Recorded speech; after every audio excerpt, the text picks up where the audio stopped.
Hai semuanya, kembali lagi di Popcorn Populi Corner.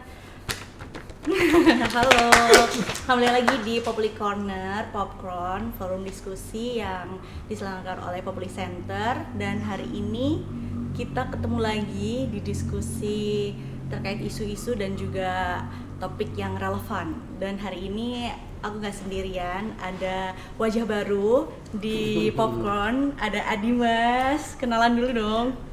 Kenalan apa nih Mbak? Iya. Nama Adimas. Iya. Yang akan menemani Mbak Emir hari ini di Popcorn episode hari ini. Hari ini kita ada dua narasumber yang luar biasa, Betul. Dimas. Ada Pak Usep selaku peneliti senior di Populi Corner, Populi Center, dan juga Waalaikumsalam. Mas Dimas selaku manajer di Populi Center. Sehat-sehat Pak Mas? Alhamdulillah. Oke. Hari ini kita mau bahas apa sih, Adimas? Kita bakal bahas yang sedap-sedap nih Mbak. Sedap Sekali pembahasan hari ini nih terkait demokrasi di Indonesia. Oke. Jadi demokrasi. berdasarkan beberapa hasil survei nih, demokrasi kita, masyarakat cenderung masih menilai puas terhadap keadaan demokrasi di Indonesia. Jadi kita di pembahasan kali ini akan menggali apakah masyarakat benar-benar puas terhadap kondisi demokrasi kita hari ini. Oke, jadi apakah benar demokrasi kita itu memang angkanya tinggi? Betul. Ya? Kita langsung nembak ke Siapa narasumber kita dulu kali ya. Siapa nih? Yang senyum-senyum dari tadi ya kali ya. Boleh. Ya, Mas Dimas, Mas Mas Dimas gimana tuh? Apa tuh pertanyaannya? Fenomena demokrasi pada hari ini. Trennya menunjukkan positif Masih dan tinggi, ya. cukup tinggi nih Mas. Nah gini, kalau ngelihat survei ya, Ya. nah, survei ini kan ada dua, ada survei opini publik, ya, ada survei pakar, expert gitu. Nah itu kalau dua-duanya kadang bisa menghasilkan simpulan yang berbeda, temuan yang berbeda. Gitu. Kalau saya prediksi orang yang kalau ada temuan survei demokrasi itu bagus, puas, itu kemungkinan survei opini publik. Kalau boleh saya itu ya menebak. Nanti komparasinya tentu survei yang expert, orang-orang yang punya pengetahuan, kapabilitas untuk menilai demokrasi. Nah, kenapa demokrasi menjadi terlihat puas oleh opini publik? Nah, kalau secara teori sebenarnya ada beberapa hal ya, dan dia nggak berdiri sendiri, jadi kompleks lah gitu kan. Ya dalam ilmu sosial semuanya kompleks, nggak ada penjelasan tunggal. Tapi secara teori biasanya yang menopang kepuasan terhadap demokrasi memang di ekonomi, gitu ya, di ekonomi. Baru nanti hal-hal yang lain. Nah, mungkin kita bahas dulu yang pertama, ekonomi ya. Kadang saya berpikir kenapa ini diangkat itu kan soal topik demokrasi. Bener nggak demokrasi kita baik-baik saja? Pasti ada hal yang tidak benar. Yeah. Kenapa muncul pertanyaan kayak gitu kan? Kok rasanya enggak, tapi nggak disampaikan aja sama dua orang ini. Itu dia makanya kita tanya. Kita pengen tahu. Pengen tahu. Ya kita berangkat dari perspektif ekonomi dulu ya. Kalau perspektif ekonomi ya memang pada umumnya semakin puas biasanya puas secara ekonomi ya. Itu biasanya semakin puas juga dengan demokrasi, karena demokrasi dan ekonomi biasanya itu kayak dua sisi mata uang gitu, dia selalu bersandingan. Orang yang nggak puas dengan ekonominya mesti dia akan menilai demokrasi kayaknya nggak cocok nih sama kita gitu kan, nggak cocok, udahlah terpimpin saja misalnya, atau otoriter saja, pokoknya apapun yang bisa bikin kita lebih maju, kita lebih welcome dan sebagainya. Nah nanti di spektrum yang ujung nanti yang tadi kalau orang expert ya, emang demokrasi bagus, itu ada pelanggaran ini, itu gitu kan. Nah biasanya yang kayak begini-begini itu ya paling gampang mungkin surveinya Videm lah misalnya ya, Videm itu yang melakukan pemeringkatan demokrasi secara rutin. Ya, Indonesia kalau terakhir sih turun di 2023 gitu kan, karena penggunaan jadi demokrasinya ada. Jadi kalau nggak salah nama ininya flow gitu ya, cacat. Demokrasinya ada tapi ya kan, flow demokrasi. Demokrasinya ada tapi tidak berjalan sempurna. Nah, biasanya yang disebut demokrasi ini adanya itu karena adanya pemilu doang gitu. Pemilunya sih ada gitu kan. Tapi proses-proses yang lain tidak diikuti. Misalnya akuntabilitas dan lain sebagainya. Nah, orang-orang yang cenderung skeptis dengan kondisi demokrasi hari ini bisa saya tebak adalah orang-orang seperti Adimas dan Emir gitu. Atau kita semua gitu ya yang menonton di sini. Kenapa? Karena isu demokrasi adalah isu elit. Iya. Isu demokrasi adalah isu elit. Orang yang masih berjuang secara day to day living untuk bisa bertahan hidup, nggak mikirin demokrasi dia. Dia nggak akan mikirin demokrasi. Dia tahu dia bisa nyambung hidupnya apa enggak. Tapi karena mayoritas penduduk Indonesia ini juga sebenarnya masih di lapisan menengah ke bawah. Kalau ini pertanyaan survei sebenarnya, mereka juga nggak paham-paham amat demokrasi itu apa. Yang mereka tahu, dugaan saya ialah pemilu, gitu ya. Oh, kemarin baru pemilu, oh kita bisa milih langsung presiden kita milih langsung anggota legislatif kita, perwakilan kita, sudah bagus sudah. Sebatas itu ya, gitu kan? Sudah bagus, gitu kan. Nah, orang yang kelas menengah itu yang kemudian mempertanyakan, nggak cukup, gitu kan? Pemilu itu nggak sekedar cukup pemilu, demokrasi nggak cukup sekedar pemilu, tapi ada aspek-aspek lain yang harus diperhatikan, gitu kan? Misalnya meritokrasi, keterbukaan, akuntabilitas dan lain sebagainya, rule of law, gitu. Nah, biasanya kelompok-kelompok ini adalah orang yang mencari ya dalam batas minimal mereka sudah selesai dengan perjuangan sehari-hari, artinya sudah tercukupi lah. Mereka sudah tercukupi. Walaupun lebih banyak lagi yang hampir tidak tercukupi juga, kelas menengah agak ke bawah dikit. Istilahnya kalau dalam ekonomi itu emerging middle class gitu kan. Itu yang itu yang menjelaskan Khatib Basri itu menulis. Yang menjelaskan kenapa ada demo besar kemarin. Gitu. Dan itu yang menginisiasi kebanyakan anak-anak kelas menengah, orang-orang kelas menengah, bukan anak muda ya, sorry. Orang-orang yang kuliahan. Ada gitu kaitannya berarti ya Mas ya? Ya. Peristiwa yang lalu bukan sama berarti bukan berarti orang menengah lapisan bawah itu tidak tapi yang paling terlihat di momen-momen itu kan memang kelas menengah yang ribut gitu kan. Mereka nuntut hal-hal yang lebih dari urusan perut. Misalnya soal kepantasan gaji misalnya begitu ya. Yang di kelas menengah ini kan yang lagi berjuang juga banyak. Ya. Gitu, yang lagi berjuang juga banyak. Ya ada hubungannya juga kemudian sama ekonomi. Tapi kurang lebih mungkin pengantarnya gitu ya, bahwa ya nggak bisa dipungkiri satu ekonomi. Yang kedua, biasanya kalau secara teori itu ada dalam yang disebut dengan kepercayaan terhadap institusi. Gitu. Jadi selama kepercayaan terhadap institusi masih tinggi, biasanya orang akan menilai demokrasi itu masih baik. Kira-kira dua itu dulu ya yang saya jelaskan di awal gitu. Nanti kita sambung lagi. Oke. Kalau dari Mas Dimas kan dari POV ekonominya ya, terkait dengan kepuasan demokrasi. Kita sekarang ke Pak Usep. Ya. Ini gimana nih Pak? Terkait dengan demokrasi. Ya, ini tinggi ya, hasil tinggi. Saya ingin mengomentari soal temanya. Jadi Emir tadi bilang sama Adimas bahwa demokrasi kepercayaan tinggi, tapi baik-baik saja, tanda tanyanya 9. Apakah benar gitu? Nah itu sebenarnya menurut saya sikap skeptis kayak gitu itu sudah benar bagi peneliti. Jadi kebenaran dalam ilmu pengetahuan itu tidak absolut, relatif. Ketika disimpulkan memang kita mencari kebenaran, lalu sudah ada jawaban, lalu kemudian dipertanyakan kembali dan dicari faktanya dan penjelasannya saya kira. Nah, memang untuk menjelaskan apakah benar ya apa yang masyarakat itu puas terhadap demokrasi, ya dalam angka itu benar secara normatif ya. Tapi kemudian kan kalau dilihat indikator-indikator, tadi Dimas sudah menyebutkan indikator-indikator itu juga sebenarnya jeblok, banyak hal yang jeblok. Nah, makanya kan pertanyaan selanjutnya, kalau kita sebagai peneliti, apakah itu masyarakat itu menilai demokrasi atau sebenarnya menilai kepuasan publik gitu loh. Nah itu kalau kita ingin menjelaskan itu, kita pinjam dari David Easton ya. Jadi dukungan dari masyarakat itu ada dua gitu, satu specific support, dua diffuse support gitu.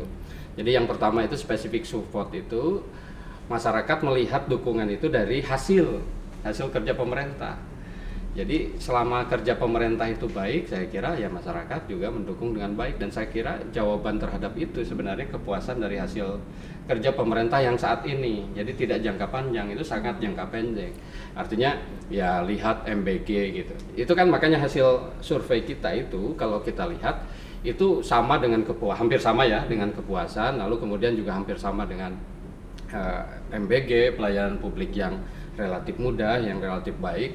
Jadi saya kira itu dukungan itu, angka itu, walaupun sebenarnya kalau disebut demokrasi agak turun trennya sebenarnya di survei kita itu dari hasil sebelumnya. Tapi itu menandakan bahwa mereka menilai, saya kira masyarakat umum itu menilai dalam konteks spesifik support itu gitu ya, support jangka pendek yang sifatnya hasil dari pemerintahan saat ini. Nah yang kedua sebenarnya kalau kita mau menilai lebih dalam tentang demokrasi, di survei itu juga kita akan melihat gitu, itu dari penilaian terhadap nilai-nilai atau diffuse support itu, nilai-nilai demokrasi gitu yang sifatnya jangka panjang dan ajak gitu. Nah ini juga sama kan penilaiannya, tadi juga beberapa sudah Dimas sebutkan. Paling enggak ada 4 hal ya kalau kita menilai demokrasi. Begitu juga kalau menilai indeks ada 3 kan.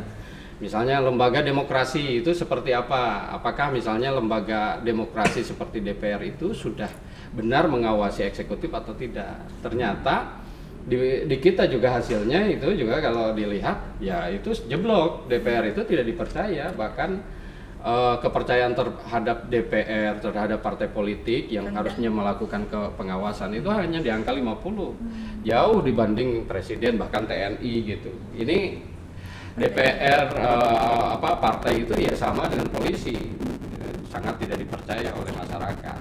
Jadi misalnya kalau dari satu indikator tentang nilai demokrasi, kalau kita menilai demokrasi secara lebih substansial, ya itu jeblok sekali gitu. Survei kita juga mengatakan begitu gitu. Jadi kita jangan terjebak pada normatif. Ya demokrasi yang mereka pahami ya mungkin ya hanya pemilu gitu, yang berjalan dengan prosedural yang baik, ya itu sudah baik gitu. Tapi misalnya lembaga-lembaga yang disebut bisa dinilai oleh expert itu, kalau lembaga demokrasinya baik atau enggak, masyarakat juga menilai buruk ternyata gitu, tidak menjalankan fungsi dengan baik gitu, rekrutmen politiknya gelap ya kan. Lalu kemudian penyelenggaranya juga kepercayaannya juga rendah gitu terhadap penyelenggara pemilu. Jadi kalau dilihat lebih lebih dalam ya, lebih dekat, saya kira juga banyak indikator-indikator demokrasi ya. Kalau pendekatannya diffuse support itu, kalau David Easton bilang itu ya itu buruk dari hasil survei juga kita. Lalu kemudian misalnya yang kedua kan kebebasan sipil. Tadi itu soal lembaga demokrasi. Nah yang kedua kebebasan sipil itu kan indeks demokrasi juga itu kebebasan sipil. Kebebasan sipil di kita itu juga di survei kita ketika ditanya misalnya apakah Anda bebas dalam hal menyampaikan pendapat, itu hasil kita turun gitu trennya itu. Jadi hanya berapa persen gitu. Itu menyatakan bahwa ketika menyampaikan pendapat kita takut dan sangat hati-hati gitu, tidak bebas lagi seperti dulu gitu. Nah, lalu kemudian juga selain itu rule of law ya, kepastian hukum lah kira-kira, atau penegakan hukum. Dan itu juga kalau kita tanya bagaimana penegakan hukum, ya hampir 60% menyatakan tidak adil gitu.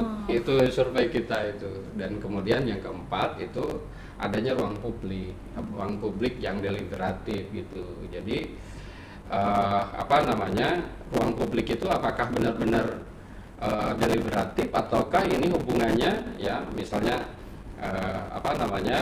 hubungan komunikasi antara pemerintah dengan rakyat itu apakah dengan kejujuran, dengan deliberatif, langsung jujur gitu, lalu kemudian bisa menangkap aspirasi rakyat, ataukah hubungan-hubungan politisi dengan rakyat itu justru hubungan kemunafikan gitu, itu transaksi dan lain sebagainya. Itu kan yang menurut saya harus dicari lebih dalam, dan ternyata sebenarnya kalau dilihat dari indikator-indikator demokrasi yang tadi gitu, kalau meminjam teori itu ternyata kan sangat rendah gitu kalau pendekatannya diffuse support itu. Nah, kalau specific support memang akhirnya orang hanya melihat dari hasil hasil kerja pemerintahan saat ini gitu loh ya. Dan itu juga yang banyak dijelaskan ya, banyak ahli politik yang menjelaskan itu dengan baik saya kira. Dan kalau kayak gitu itu kan penilaian masyarakat itu sangat murah gitu, dalam tanda petik ya, murah dalam arti ya asal tidak melakukan hal-hal yang sifatnya negatif, lalu kemudian ya dikasih aman, bagus gitu. Tapi kan kalau yang ini itu juga kan harus mengecek apakah peran-peran lembaga demokrasi itu benar-benar dilakukan atau enggak, kebebasan sipil itu betul-betul terjadi atau enggak, rule of law-nya itu betul-betul menjamin kepastian atau enggak, atau ruang publiknya betul-betul jujur, betul-betul demokratis, transparan, dan memang menangkap kehendak rakyat atau tidak. Wah, itu dari survei kita jeblok semua itu, kalau dilihat 4 indikator itu jeblok semua. Tapi ketika masyarakat ditanya demokrasi saja, ya kan harus ditanya bayanganmu tentang demokrasi apa yang dijawab. Ya saya kira ya sangat bisa dipahami dan bisa sangat dijelaskan gitu. Saya kira demikian. Banyak ya berarti luas indikasi spektrum demokrasi. Iya kan gitu. Tapi emang benar sih, kadang orang itu kalau ngobrol tentang demokrasi mereka hanya berpikir sependek pemilu selesai, padahal lebih dari itu. Ya. Atau saya BLT-nya cair gitu, atau iya kan gitu toh. Sebatas itu aja. Ya gitu. Nah ditangkapnya seperti itu. Penjelasannya saya kira begitu. Itu gamblang, saya kira mudah menjelaskan itu. Jadi selama masih ada bansos aman, Pak. Aman. Demokrasi pasti tinggi terus gitu. Padahal lebih dari itu ya, Pak. Padahal lebih dari itu, harus dilihat kelembagaannya, kebebasan sipilnya, lalu kemudian hukumnya, ruang publiknya. Mungkin berkaca sama beberapa fenomena yang kemarin nih. Ngaca di mana? Yang mana nih? Sama ini kayak Gen Z itu di Instagram kemarin menaikkan tagar. Nah, tagar seperti lagi populer banget. Terus akhirnya kan pecah menjadi demonstrasi di Agustus. Tagarnya apa ya? Tagarnya Indonesia gelap. Indonesia. Sama apa sih kemarin tuh yang influencer pada datang ke DPR. Atas nama rakyat katanya. Atas nama rakyat. Menyerahkan tuntutan. Itu berarti gimana tuh Pak Ustaz Mas terkait akhirnya pecah di Gen Z, di kalangan kelas menengah? Ya itu yang tadi saya bilang ya, demo-demo ya sebenarnya bukan cuma di Indonesia. Kalau setelahnya itu kan kita ngikutin ada Bangladesh, ada Nepal segala katanya macam. Terinfluence Indonesia lagi, waduh. Kalau yang buruk PR juga ya. Malah bagus ya, bukan buruk. Menginspirasi gitu. Kalau dari kalau dalam jangka pendek mereka lebih berhasil, Pak. Ya. Karena digulingkan pemerintahan. Kalau di sini tuntutannya diterima ya. Ya. Bukan diterima, ya mereka berhasil mengganti gitu kan. Rezimnya diganti. Kalau di sini kan berhenti ya. Nah, itu mungkin yang membedakan juga antara Indonesia dengan negara yang tadi disebut, bahwa tadi saya bilang soal kepercayaan. Bahwa ada fungsi-fungsi demokrasi yang tidak berjalan barangkali gitu ya. Tapi kepercayaan terhadap institusi masih ada. Walaupun tadi disebut tipis. Di sana mungkin udah nggak ada lagi tuh kepercayaan. Di sini ada tapi memprihatinkan, tapi masih ada. Gitu ya. Makanya penyampaian aspirasi setelah itu ya ini bisa debatable. Bisa disayangkan karena berhenti kemudian aksinya. Kemudian tapi yang ditunggu adalah perubahannya. Apa gitu kan. Kalau ini tidak direspon ya bukan tidak mungkin nanti akan muncul. Nah, kegelisahan kelompok muda di kasus-kasus itu kan kalau kita perhatikan gini, kebanyakan dari mereka itu adalah kelak akan menjadi angkatan kerja. Sementara kalau data ya menyebut itu kelompok muda yang menganggur itu ya banyak sekali gitu ya. Banget. Banyak sekali. Nah, yang mau ngomongin demokrasi itu perkiraan saya ya walaupun cuma 10% ya. Nah, kenapa 10%? Ya, data BPS bilang orang yang punya ijazah perguruan tinggi itu cuma 10%. Nah, dari 10% ini mereka yang kemudian demo kemarin. Ya mungkin nggak 10% banget lah gitu ya. Masih 5% segala macam. Nah, itu adalah mereka yang merasa bahwa demokrasi berjalan tidak sesuai yang mereka harapkan. Apa sih yang mereka harapkan? Kalau kita bicara, kalau dulu ya, zaman-zaman 2000-an awal itu, 90-an akhir, 2000-an awal, ada ekonom Amartya Sen.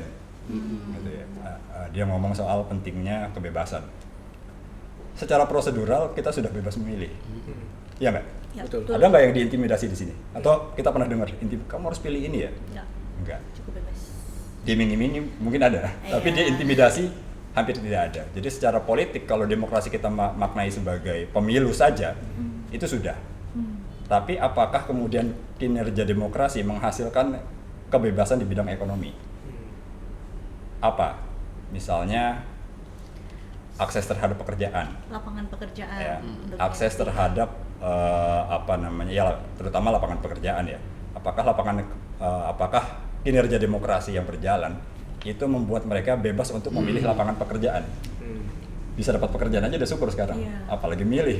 Jadi makanya ada Privilege jauh banget. gap yang sangat jauh di kelompok muda yang sekarang yang katanya, apalagi kan sekarang orang lagi bicara soal bonus demografi, Ya. gitu ya, bonus demografi yang yang mungkin sebentar lagi akan habis, tapi angkatan siap kerja ini tidak tertampung di terutama lapangan kerja formal, gitu.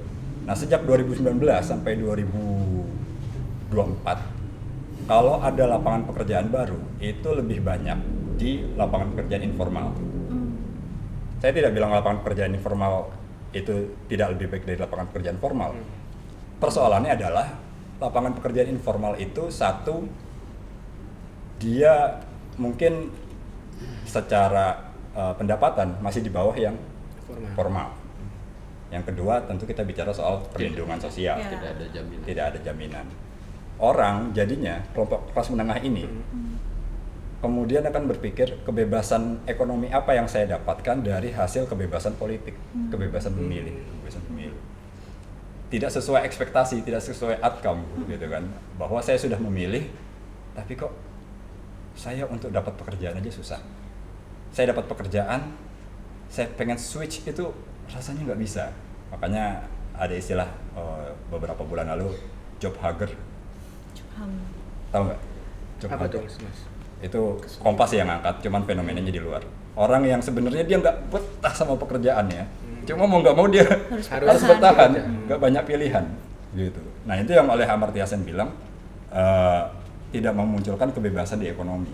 Secara politik ada kebebasan, kita bisa mengkritik, kita bisa memilih daripada yang lain, memilih satu kelompok daripada kelompok lain, itu kebebasan secara politik. Tapi secara ekonomi, ya hari ini itu nggak menggambarkan itu, gitu. Itu yang kemudian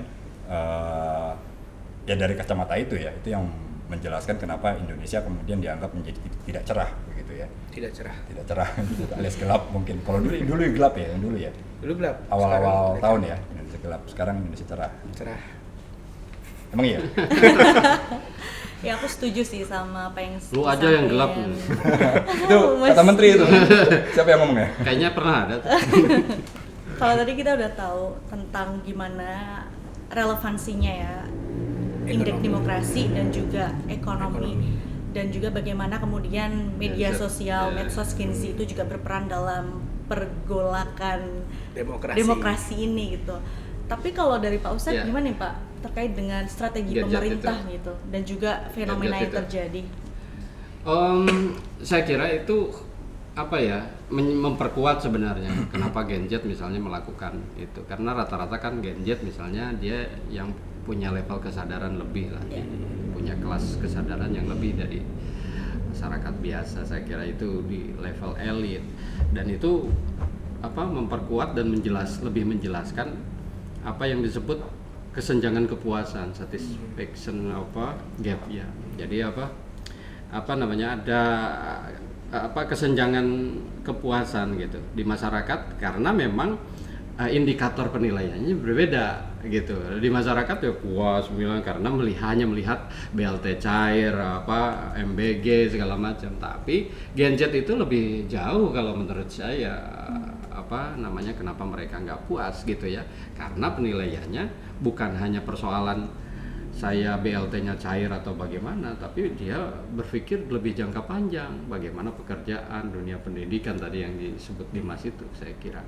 Jadi itu yang mereka pikirkan ya, karena mereka juga sadar bahwa ini misalnya bonus demografi itu begini ya. Jadi harus dipahami, bonus demografi itu bukan seperti mendapatkan hadiah gitu. Kamu banyak lalu kemudian mendapatkan hadiah, hore, semuanya dapat hadiah gitu. Nggak begitu gitu. Justru tantangan bonus demografi itu ada mata uang yang berbeda. Di satu sisi menguntungkan, di satu sisi neraka gitu. Satu surga, satu neraka. Surga itu kalau memang lapangan kerjanya disediakan, maka tenaga kerja yang banyak itu bisa bekerja, bisa produktif, lalu menghasilkan sesuatu ya, memproduk sesuatu gitu. Kan bonus demografi itu keadaan di mana jumlah tenaga kerja lebih banyak, jauh lebih banyak daripada bukan angkatan kerja kan. Nah, angkatan kerja itu tentu akan menjadi bonus ya, akan menghasilkan jika ada lapangan kerja, ada yang dikerjakan gitu. Kalau tidak ya menjadi bencana demografi bukan bonus gitu. Jadi itu hukuman demografi gitu. Nanti pengangguran semakin banyak, lalu kemudian mereka tidak punya pekerjaan dan mereka hidupnya tidak baik, sementara mereka terdidik, mereka sadar akan politik itu gitu. Nah, saya kira ya sekarang itu tanda-tandanya kenapa mereka kabur saja, lalu kemudian Indonesia gelap dan seterusnya. Nah, memang pemerintah menurut saya harus arif ya dengan protes-protes Gen Z itu gitu. Gen Z itu menurut saya justru jangan dipahami apatis, karena mereka justru itu akan menentukan masa depan gitu. Jika responnya bagus, maka saya kira masa depan cerah, emas gitu. Tapi kalau responnya tidak bagus, maka 45 menjadi cemas, bukan emas lagi. Itu kan yang harus dipikirkan gitu. Apa yang harus disediakan? Ya kebutuhan mereka, lapangan kerja, pendidikan yang baik gitu, demokrasi juga yang baik. Ya, jadi mereka punya harapan yang cerah, bukan gelap gitu. Kata orang, ya gelap mukamu aja, muka gua enggak. Itu kan menurut saya respon yang keliru. Kurang tepat ya Pak dari ya? Kakek-kakek memang kita harus pahaminya gitu. Yang menurut saya harusnya diperbaiki dan direspon lebih baik oleh Prabowo gitu, agar tadi bonus demografi itu tidak berubah menjadi bencana demografi itu. Dan ini menurut saya sangat baik ya, karena level kesadarannya, level wawasannya lebih luas gitu ya, masyarakat anak-anak kita ini, Gen Z ini gitu. Mereka tidak melihat dari hasil yang sekarang ini yang sifatnya pragmatis jangka pendek, MBG, BLT cair atau pelayanan publik yang sifatnya manipulasi dan kamuflase, lalu kemudian sifatnya make up aja, yang kemudian ada hujan sedikit itu luntur make upnya. Ini Gen Z ini tidak gitu, dia bisa melihat dengan make up atau tidak pun dia bisa melihat keburukannya, kebobrokannya, yang wajah aslinya dia bisa melihat itu gitu, dan mereka khawatir akan masa depannya, karena ini yang menentukan kebijakan itu sebentar lagi dia akan hidup terus. Itu kan persoalannya begitu, dia tidak ingin hidup panjang tapi sengsara gitu. Itu yang menurut saya Setuju. ini baik sekali, makanya responnya harus baik. Saya kira demikian. Terima kasih. Gimana Harus Mbak? disensor tuh bagiannya. Agak-agak bahaya. Kita kasih ke editor. Ya, aku setuju sama apa yang disampaikan Pak Usep ya. Memang Gen Z itu punya urgensi ketika turun ke lapangan, dan apa yang disampaikan itu kan berarti kita punya pemikiran yang beyond sesuatu yang terjadi saat ini, tapi kedepannya seperti apa responnya gitu kan Pak, karena mau nggak mau kan Gen Z kan yang akan memimpin di Yang masa bakal depan. meneruskan. Dan tadi Pak Usop juga bilang nggak mau hidup dalam kesengsaraan Ya, lebih iya. lama. Siapa yang mau Mbak? Nggak Iya, ada. iya. Kayaknya kalian protes terus sih. Gitu. Biar pemerintah menyiapkan lapangan kerja, pendidikan yang baik gitu, kesempatan yang lain, fasilitas yang baik gitu, demokrasi yang baik. Apalagi Gitu. lewat medsos nih sekarang, apa-apa iya. bakal kesebar cepet Mas. Apalagi Gen Z ini kan aktif nih di medsos, terus sering buka-buka aturan pemerintah harusnya gini. Rajin banget tuh Gen Z Mas. Getol ya, Iya, getol soal begitu getol. Ya wajar karena mereka sedang khawatir dengan masa depan mereka. Depan mereka, iya betul. Maknanya Jadi apa ya? Kayak balik lagi tadi, orang bisa bekerja tapi penghasilan yang didapat tidak membuat dia yakin bahwa dia bisa menjadi manusia merdeka. Nah itu. Ya, Betul. penghasilan dia tidak bisa misalnya mencicil rumah, gitu ya. 1, sandang pangan papan 3. Yang terakhir healing gitu kan. Ya nggak usah healing, kita buat sekarang aja. buat sekarang aja puyeng terus gue ngapain gue di sini gitu. Ini pemerintah gue ngapain aja gitu kan. Udah segala macam dipajekin ya kan. Ini dipajekin, ini itu dipajekin. Nah, nanti soal pajak nih Iya. unik juga nih.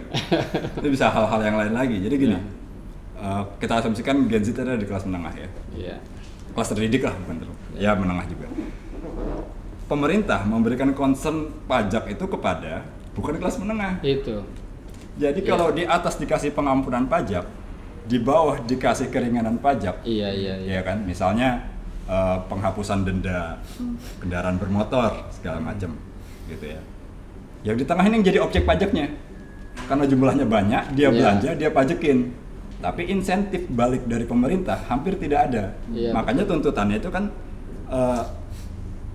transparansi, yang kayak begitu-begitu, bukan lagi soal yang lain-lain, gitu. Jadi di atas diampuni pengurangan segala macam, pengampunan pajak.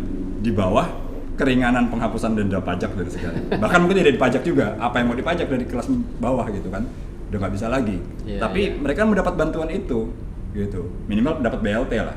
Iya itu. Nah yang agak ke tengah dikit, Nah itu dia. digencet dia. Berat ya. Yang di Nggak bisa ngapa-ngapain, gitu kan? Cuma ditarikin aja. Iya. Gue mau beli makan, dapat pajak. pajak. Mau ke restoran, mau liburan, ada pajak. Mau semuanya pajak semua, gitu. Tapi nggak ada feedback yang membuat Iya. mereka lebih giat lagi, misalnya begitu ya, untuk bekerja, untuk Ya itu optimis. memang hari ini agak aneh ya kebijakannya. Itu memang ada paradigma yang melatarinya saya kira.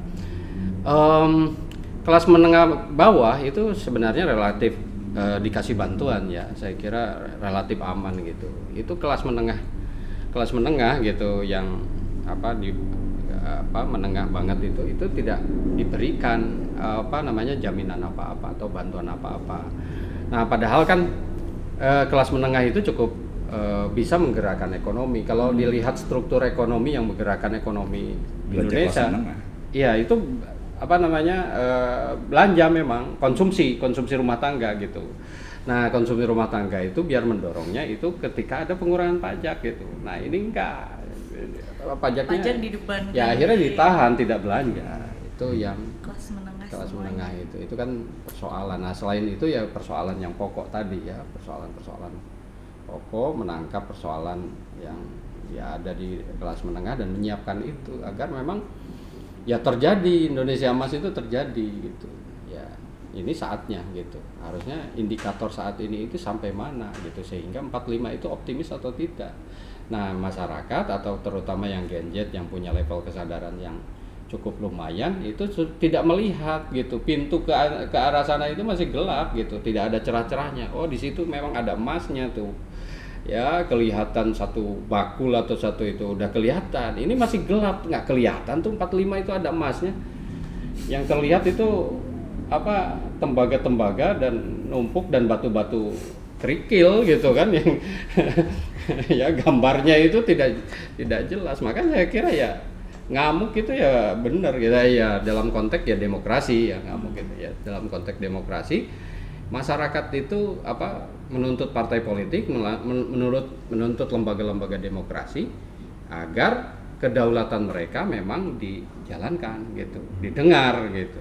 Jadi lembaga-lembaga demokrasi yang benar dan demokratis itu, ketika lembaga-lembaga demokrasi itu memang mau mewujudkan kedaulatan rakyat sebagai sarana untuk mewujudkan kedaulatan rakyat, kayak partai politik, DPR segala macam harusnya menjadi sarana untuk mewujudkan kedaulatan rakyat. Kedaulatan rakyat itu apa? Ya tadi seperti tuntutan Gen Z, seperti tuntutan rakyat yang benar itu. Saya kira demikian.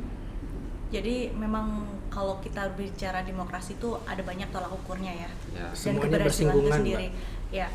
Dan Ekonomi ada. aku rasa sangat menjawab ya terkait Betul. bagaimana demokrasi itu bekerja di sini. Em, Apa ini bahasanya? Udah cukup banyak sih, kali ya. cukup banyak, Insight- udah mencakup insight dari dari Mas Dimas, dari Pak Ustadz. ekonominya, Sosialnya. sosialnya, bagaimana Gen Z itu bahkan bisa melihat gitu fenomena ini tuh Menggebrak jauh. pemerintah lah. Mungkin kita langsung ke closing statementnya aja kali ya dari narasumber Siapa kita. dulu nih? Boleh Hadi Mas milih. Pak Ustadz mungkin Pak? Mas dulu deh. Mas Dimas? Yang Apa? duluan. Closing Closing. statement. Demokrasi baik-baik saja. Tanda Iya. tanya. Demokrasi baik-baik saja asal titik 2. Asal titik tuh. Asal ya itu ya, bahwa prasyarat-prasyarat pendukung demokrasi itu tetap harus diperhatikan.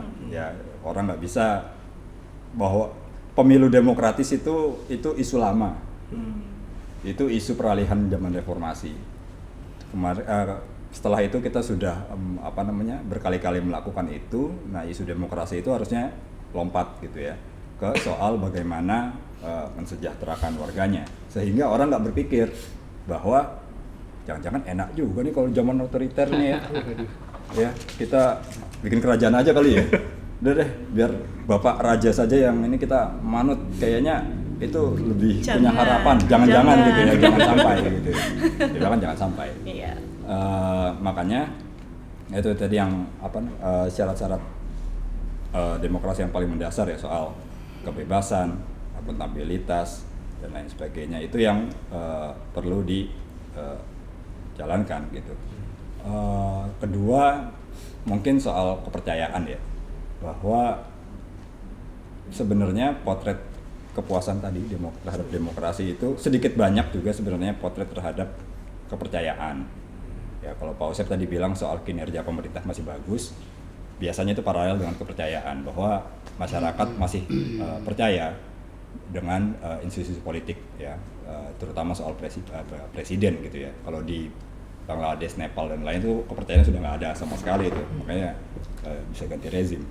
Nah, itu satu sisi ya mungkin harus kita syukuri juga, jangan sampai seperti itu juga, tapi itu tetap menjadi ancaman sebenarnya kan di masa yang akan datang kalau pemerintahannya nggak berubah gitu. Ya. Mungkin itu kali ya. Dari Pak Terus? Usep. Ya, demokrasi apakah baik-baik saja? Ya, apa namanya? Justru sebaliknya saya kira ya. Kalau dilihat indikator-indikator ya, demokrasi itu ya lembaga demokrasinya, lalu kemudian kebebasan berpendapat, kebebasan sipilnya, lalu kemudian hukumnya dan ruang publiknya ya justru tidak baik-baik saja. Survei juga membuktikan begitu. Tapi kemudian kalau hanya pragmatis ya masyarakat masih puas lah, dan indikator kepuasan itu banyak ya, ada sisi politik ya politik itu kan perilakunya macam-macam gitu. Ada yang misalnya melihat ya saya puas ya karena saya suka sama bapak itu gitu lah ya, lalu kemudian lumayan lah ada BLT, ada ini ya rasional gitu. Itu ada juga yang ya kedekatan karena dulu karena baru 1 tahun ya saya puas, masih menunggu ya, itu kepercayaan. Jadi saya sih melihat jawaban masyarakat yang melihat angka itu ya jangan ditelan mentah-mentah begitu saja, itu secara normatif. Dan tapi kalau dilihat survei selanjutnya itu juga dari indikator-indikator ya pendekatan lain ya, indikator-indikator juga jawaban masyarakat juga masih menunjukkan bahwa demokrasi kita itu masih perlu kerja keras untuk memperbaikinya, saya kira. Setuju. Oke. Sudah gong gitu. Udah gak banget. Kita harus bekerja keras untuk demokrasi kita. Oke, aku Emiria. Aku Adimas. Sampai ketemu di Popcorn selanjutnya. Ya. Dadah.